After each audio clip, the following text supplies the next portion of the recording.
If you double team and blitz him, he's going to pick you apart, and we just figured that, the guy we wanted to try to take out of the series was Kyrie, and we had him in the half court. We did a good job, but, in the second half, this game, I think, like I said, J. Kidd did a great job of just giving him space, letting him play one-on-one. We're supposed to be firing, trying to get the ball out of his hands, but he's so quick and shifty. He was able to reject, get baseline, which we was firing from the middle. And so it was tough on us, and so, Kyrie's a special player. I've always said that, and has no offensive weaknesses. He can do everything on the floor. And, he had a really big second half to propel the team to a win. You mentioned what if again, and that's one thing you've always said, like, hey, when we have our guys healthy, we haven't lost a series yet. This year you guys took a different approach. I mean, you didn't load manage. You guys worked hard. You did all the conditioning and everything. Is there anything in your head that you can think of what can I do to just have this I'm going back to load management.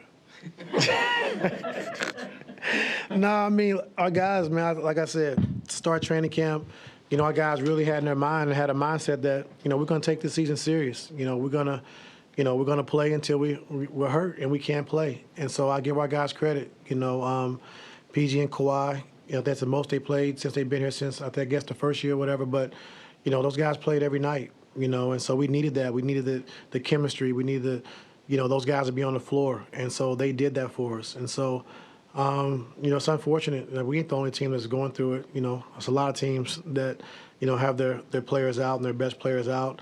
And so that's no excuse. Like you said, we had 3 weeks to prepare and play without Kawhi. We knew how we wanted to play. We knew the format. We had the blueprint.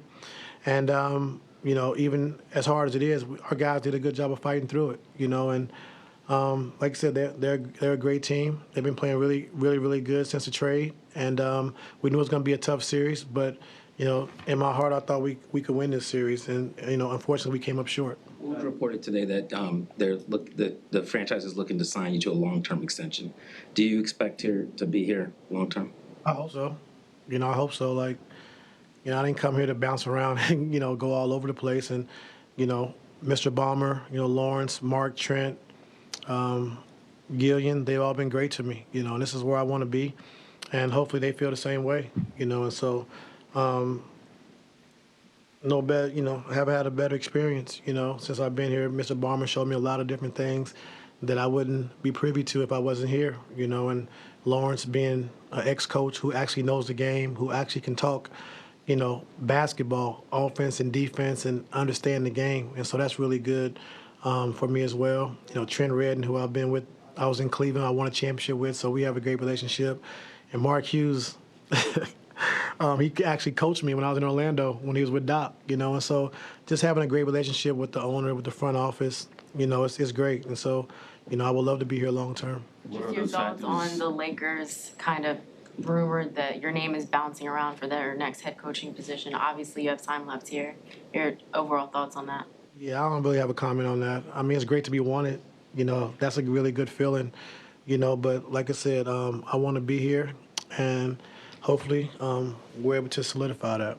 What did you tell your guys in the locker room after the game was over? How do you try to get them to process losing this series? I never talk after the game, BT, but Mr. Balmer came in and had some kind words to say. And, I talk to these guys once we, get away from the game. It's tough when you lose a series and your season's over. They're probably not even paying attention. A lot of guys' heads are down. A lot of guys are disappointed, whenever your season's over. But, I'm proud of our guys. Like I said, I'm proud, like I said, Kawhi and PG, the amount of games they played all year, taking it serious in training camp, taking it serious throughout the course of the season. And, like I said, unfortunately, injuries happen. That's a part of the game. That's no excuse.